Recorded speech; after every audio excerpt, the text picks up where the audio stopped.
mokili moye mwa pasi mokili mwa nzambe mpo ya libota ya mama Sophie Batekila oyo atiki biso liwali ya mama ekabola bango te kasi batikala na kati ya komoko obo tosaka mibeko mya nzambe tosambela.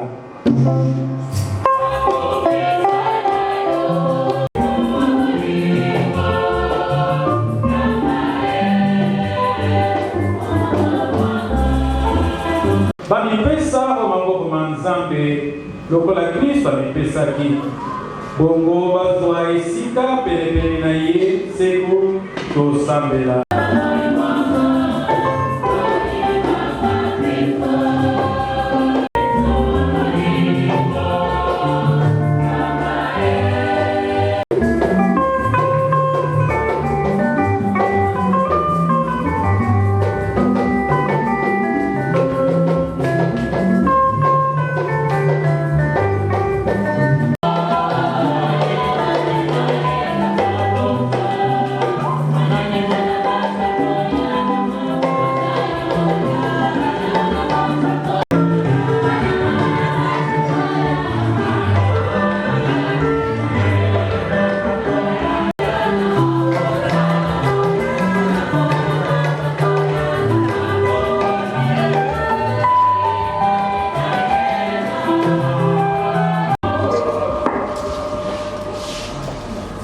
Bandeko bosambela pote nzambe waliwa ya mosali liwayo mama Batekila Sophie soko atikali na mbindo ya masomo libisa ye poya.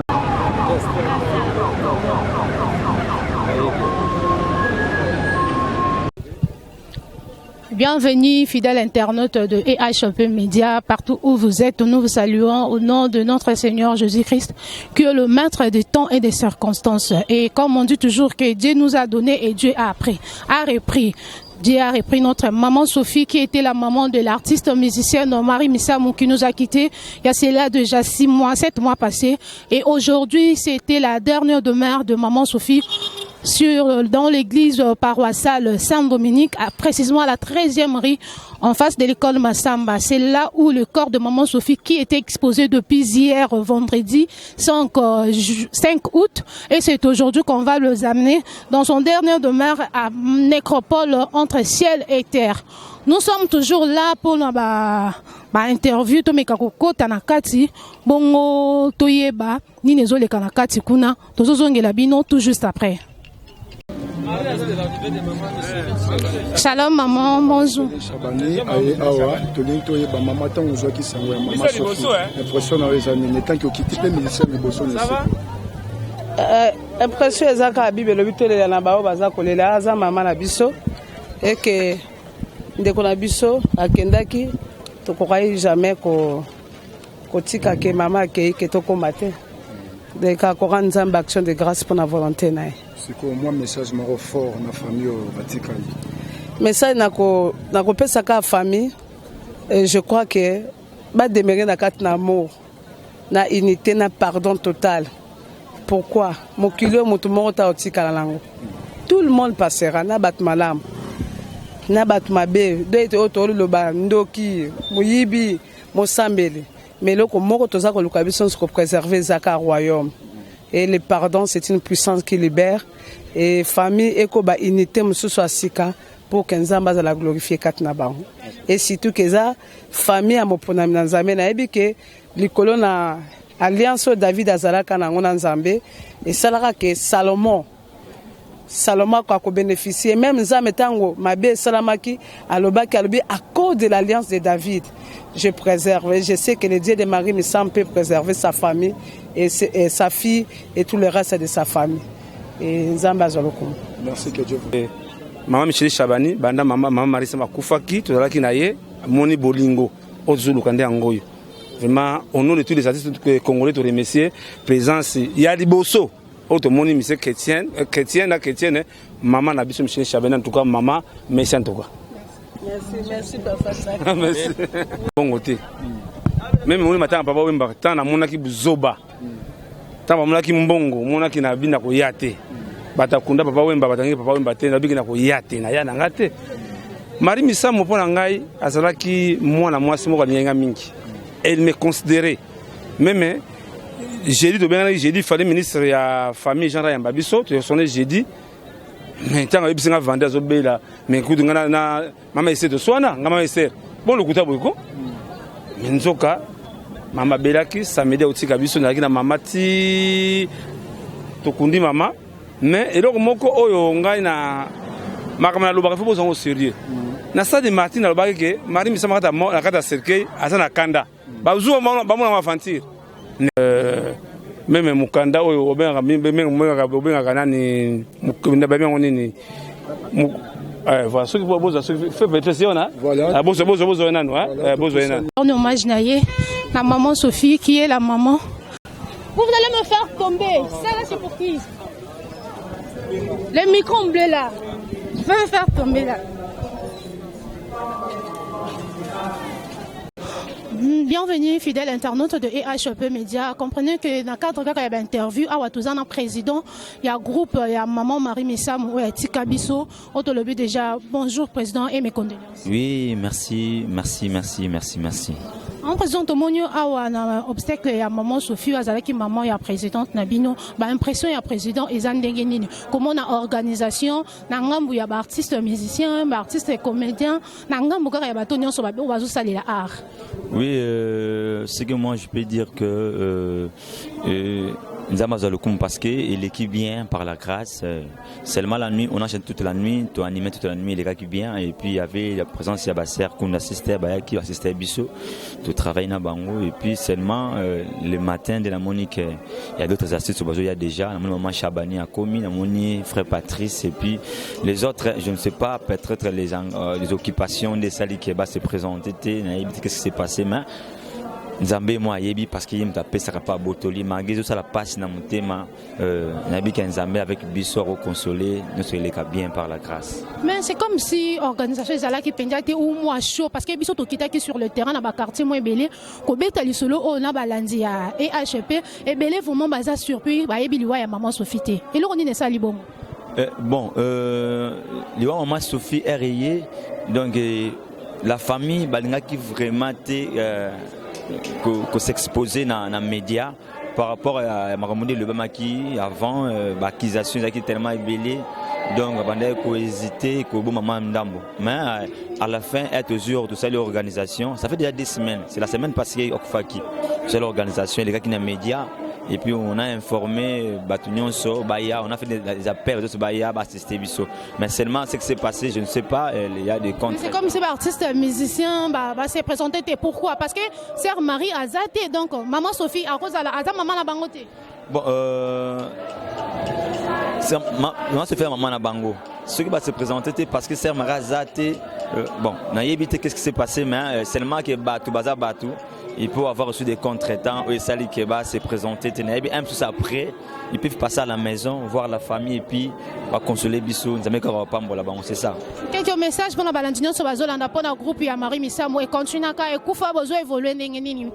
Merci. Le numéro pour la bateau bazar pour sa contact. Oui, merci. Pour notre groupe à Sœur Marie, en tout cas, tout ça vraiment, na libo kemoko, tout ça peine soudé. Donc, on a fait des efforts, tous à l'ensemble et puis tout travailler. Mardi, jeudi et pas passer Sony, à peut-être sur place de travail Kawana. Donc, il est vraiment bien. Donc, seulement,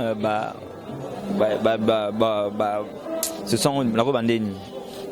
Imperfection Mickey car à côté soutien de ça la biso moins difficulté parce que c'est marazaté parce que déjà qu'il y a moi au transport à PC mais c'est pas foutu mais les lois qu'il faut on a fait un transport de à moins fardeau mais nabi Nzambe à Kosalangolu et avec les gens qui vont encore nous soutenir et c'est les cas bien donc appelez-nous à 243 89 56 44 057 243 89 56 44 057 en tout cas ceux qui petit soutien spirituel financier Nzambe leur pambola. Merci beaucoup. Merci madame. chers internautes, comprenez que tozaka ka awa na kati ya ba interview na liwa ya maman Sophie et awa tozana papa Chaka Congo oyo abetaka beaucoup plus c'était sur l'artiste en danger. Papa Chako Mbote. Chaka Congo. Chaka Congo. Ah bon? Eh, fidèle téléspectateur, bino mo boyoki mo ndenga lobi po et grave awa. Papa Chaka to mona ko mingi na mamba ba artiste en danger bon. To meka na ko beta peli solongo ya liwa ya maman Sophie so to ko beta on peka na cadre ya artiste en danger ou comment? Mais oui, il y a na biso na situation na biso. Tout l'andla ba veuve, ba orphelin, même ba parents des artistes. Tu intervenaka. Même il y a des orphelins de autres temps que ça. Vraiment, on a remercié moi aussi à Ndégonabiso, maman Nabiso, Florence Bando. Moi, ça qui s'est remené à ça, la famille du cœur, que à ça en danger, souvent tu as dit diaboliser. Souvent, quand on a un bon, mais en tout cas, tu l'as dit, mémoire, Ndégonabiso, Marie Missam, tu l'as dit, maman Sophie. Mais ce qui va tout le monde en bongo liboso. Bah quoi ça la peut-être na raison parce que sans bongo peut le ça la maté parce que na matanga ils ont senga ba voiture zo senga tant qu'on t'a malade il faut pas somba ba kisi ba futa hôpital donc bongo ezaka ka l'important na makambo nyonso. Mais non wa raison na yo généralement makokodio ko yoki makokodio ko hein monike ndengo lobi il y a des dépenses qu'on fait net yo awa ubenga banda lobby awa ila transport na cameraman ni wana hein Eric Soulambi hein Eric Soulambi vous on a quand même que il y en a des blés qu'on a que il faut rémunérer bazala quand même ngobengaka madizo zenga mambo pichiso de Lausanne. Je crois que amuli mabasa makambo oyo botala ngo sérieux bo souté à sans danger. Il a d'abord bolingo l'amour du prochain. Les dingai d'abord c'est la compassion. Na ça on va faire la compassion. Mais papa Chaka, oza moko vraiment obeta kasete na mamba matanga. C'est comme si maman Sophie et beta mité. Pour biso to sala ki vraiment interview to kitaki na ba quartier belé na ville ya Kinshasa na kaluka to sala ki ba yebi liwa sangwaliwa maman Sophie te ba to baza étonné na média ezala ki koloba maté ezala ki pour une organisation ezate. Non, maman Sophie ba to ba yebi. Mais lokola comité de presse bon mona konde bayaka. Matanga papa wemba bayaka mbangu là il a l'argent. Le quoi l'ambon est en angoisse. On a remis mingi presse internet. Sandra Bumba. C'est la presse internet nous ont aidé bino. Mais la presse est normale. On a sambon baga bangote. Mais les baya wa ina bolingo. Vraiment que Papi Maïbelanga, Patrick Sibas. Vraiment que moi nanga. Mais ça risque papa bozo bomba musala. Non de Bobo Senzo, ne bini surtout que élément faut talango et puis c'est sur maïle. Ba jeune, ba zo relève, ba yaba bitem ma bé. Ba yaba balingi ba replacer mangote, on est ka Kofi. Ba mise ba yakité, ba ni wa yakité. Pourquoi tous les conflits? Ba il faut confondre ça en tout cas. Surtout maman Sophie, artiste baza ya rotanga, pendant to rotanga misapi. Je pense pas qu'il y a 10 bango comme. On a remercié maman Chabani, on a remercié fait artiste. On a moni, on a qualité, on a moni. Vraiment que et lingo la kisake bolingo to sakana artiste ceux qui batu batse on bayebaka mais malgré tout na famille ndekuzo ma armi samu babio Chaka Congo yengo ta bakabuli famille so na kabuli famille ndenge na yebi ngate parce que ngana zakina maman hôpital na laki maman Sophie ta maman ya muninga na nga artiste mais de toute façon to kota na ba détail wana te to honorer mémoire de maman Sophie. Mais et donc ils ont payé ça passe ma casse c'est papa Chaka peut na batu ebele pe ba musicien ebele ou ba entourage ya Marie Missam ebele ba lia pe na maman Sophie ba mela na ye attendre d'un jour à dernier de mère na ye pour ça la taille présence franchement musala ngopé ezo beba moi qui kilo wana ezali susute na biso ba bantu parce que donc faut respecter ba mort maman ozomona wana ba koko na moni na danse ba koko wana ba koko ya maman Sophie ba koko maman Sophie bangwana. Mais bakoko ba do le kaoyo ceux qui va qui permettre koko tamu sango kufala la maman manquait la maman manquait de chaleur familiale ils ont pas tu pas ngolo baté parce que il paraît ba ba caméra na morgue mais non ça mais ça la magaté presse Marie Missam yeba na caméra Marie Missam ça c'est sur la caméra ceux qui artistes ba journaliste pour ça que pouvoir ba ngote comme caméra ba kango caméra oyo na anerté aux anerté Et ça, si la police, c'est ça prison. Comment il y a une caméra, vraiment, il y a un caméraman. Mais vraiment, vous avez raté. Non, dans la famille, maman Sophie, maman Marie Misamou, bah peut ça presse respect. Mais le boto robaka, yango ikangisa kabiso. Les inga bilwa lo nanga yoyo. Na contrôle kama lo bananga ya.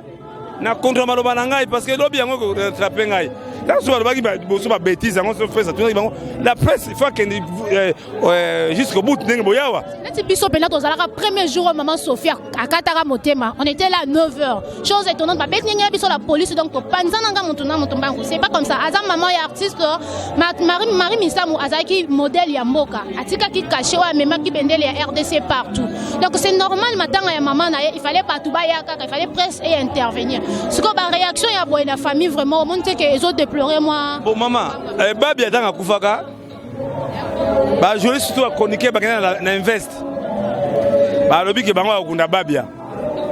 Menga tanga telemaki ke nga bino babia zaki journaliste c'était.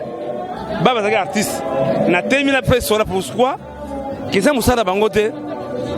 Conscience nanga ilo belanga lo ata lelo na ekolo bango lo mbokote o cha Congo no sanga na biso o iba mbongo boy rien. Ceux qui ont la conscience que non, va se reprocher loko. En tout cas, na évité parce que ngai na yebisa yo ko boy ko choquer batu. Tango mama zaki na hôpital lawa. Nga na saka mukanda ya mama Olive na simawa. Na simaka na Saint Joseph. Mais mon maman Olive yaki. Et ça benga ko benga ngai. Le yon la sakenga ça la sanga pour la bolingo. Na sala ngo pour la mbongo te ça pour la bolingo. C'est une fois pas l'argent doni boy en tout cas impresseur ko ndombas est passé Gilles Max. Nga comment fier, j'ai la diaspora derrière moi. Nakina qui la soute diaspora, besoin en charge. Nga na subi ba mike ba ba soute. Yango MC premier ministre Rami ministre en tout cas merci. Hein?